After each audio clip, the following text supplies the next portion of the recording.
पहले देख रखिए ये वीडियो तो रहने देना बच्चा पार्टी, कभी बेकार में आपका टाइम वेस्ट हो जाए। मैं इस वीडियो के अंदर आपको बैलेंस शीट की बॉटम अप ट्रिक देने जा रहा हूं जो पूरे सिलेबस पर एप्लीकेबल होगी, चाहे बायबैक हो, चाहे अमेलगमेशन हो, या कोई भी और चैप्टर जिसके अंदर आपको बैलेंस शीट बनानी पड़े। और बैलेंस शीट जो टैली होती नहीं है, तंग करती है, उसी की एक ऐसी ट्रिक मैं आपको देने जा रहा हूँ। बैलेंस शीट 100% टैली होगी। रही बात कंसोलिडेशन की, उसकी बैलेंस शीट तो मैंने सारी की सारी कैलकुलेटर पे करा दी, पूरा स्टडी मटेरियल एक ट्रिक से।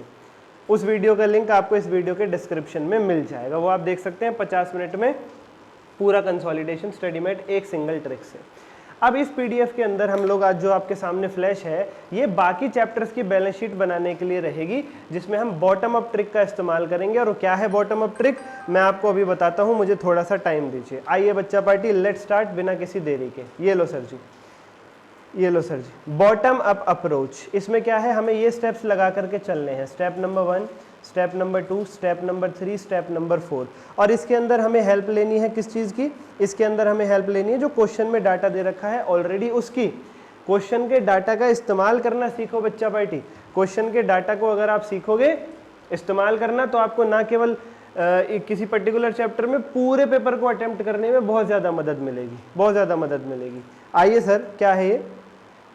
सबसे पहली बात, 99% केसेस में ऐसा क्वेश्चन, वीडियो को एंड तक देख लेना, 2x पे मत देखना, 5 मिनट में सब क्लियर हो जाएगा बैलेंस शीट को लेकर के।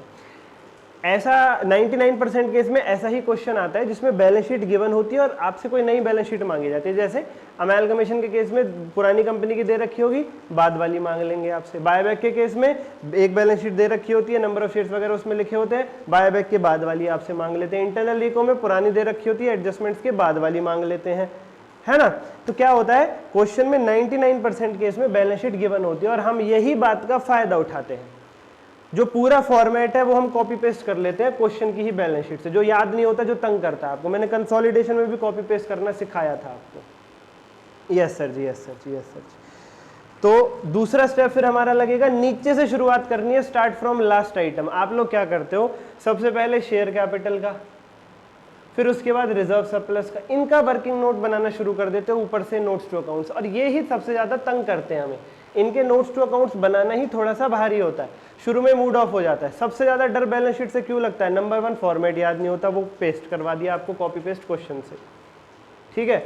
नंबर टू शुरू नहीं, गलत चीज से शुरू नहीं करनी, नीचे से स्टार्ट करो, इसलिए इसको बॉटम अप ट्रिक कहते हैं। हम इसमें नीचे से ऊपर की तरफ बढ़ते हैं। देखिए सर, अगर किसी को ये है कि इस ट्रिक का हमें लाइव प्रूफ, आपने कंसोलिडेशन के लिए बोला था हमें लाइव प्रूफ दिखाओ, मैंने पूरा स्टडी मैट करा दिया उसी ट्रिक से। अगर आप ये बोलोगे कि इसका भी हमें लाइव प्रूफ दिखाओ इस ट्रिक का, तो इस वीडियो के डिस्क्रिप्शन में एक लिंक दे रहा हूँ, वहां मैंने की हुई है बैलेंस शीट सॉल्व इसी ट्रिक से, वो देख लेना, ठीक है सर। नीचे से चलेंगे एसेट साइड वाले आइटम से। अब सर अमाउंट कैसे पुट करना शुरू करेंगे, जैसे मैं कह रहा हूँ बिल्कुल नीचे से स्टार्ट करेंगे। बिल्कुल नीचे क्या होगा हमारे पास, बिल्कुल नीचे होगी हमारे पास cash and cash equivalent, inventory, trade receivable, asset वाले आइटम्स, करंट एसेट, फिर उसके बाद non current asset.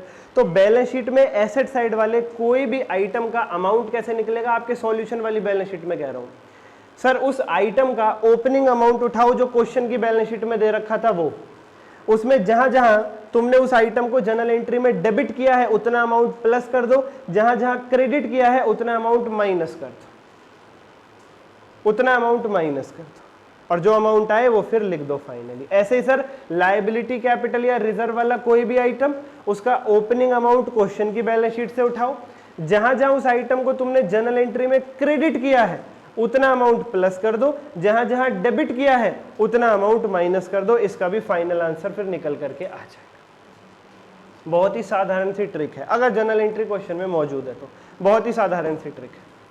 Format question से कॉपी पेस्ट करो, नीचे से शुरू करो, ओपनिंग अमाउंट एसेट साइड वाले आइटम का क्वेश्चन से उठाओ, डेबिट प्लस क्रेडिट माइनस करो, लायबिलिटी कैपिटल और रिजर्व के लिए ओपनिंग अमाउंट क्वेश्चन की बैलेंस शीट से उठाओ, जहां क्रेडिट है वहां प्लस, जहां डेबिट है वहां माइनस करो, वहां माइनस करो। ठीक है सरकार, ठीक है सरकार।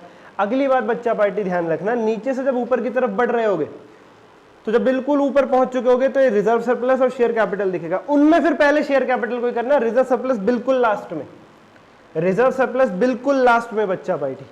ओके सर, जो आइटम तंग करता है बिल्कुल एंड में, बाकी सारा हो जाए पहले, माइंड रिलैक्स हो जाए फिर वो।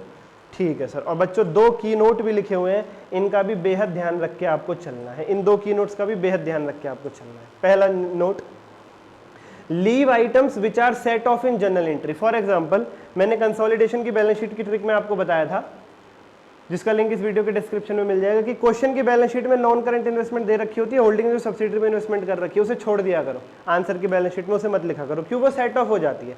वही बात मैं बाकी सिलेबस की बैलेंस शीट के लिए भी कह रहा हूँ कि अगर क्वेश्चन की बैलेंस शीट में कोई ऐसा आइटम था जिसे आपने अपनी जर्नल एंट्री में पूरे तरीके से राइट ऑफ यानी खत्म कर दिया है, फॉर एग्जाम्पल प्रिलिमिनरी एक्सपेंसेस थे उन्हें पूरा राइट ऑफ कर दिया आपने, या रिजर्व थे उन्हें पूरा डिस्ट्रीब्यूट कर दिया पार्टनर्स में, तो क्या वो बचे? नहीं बचे। तो बैलेंस शीट में लिखोगे, आंसर की बैलेंस शीट में नहीं लिखेंगे, ये ध्यान रखना।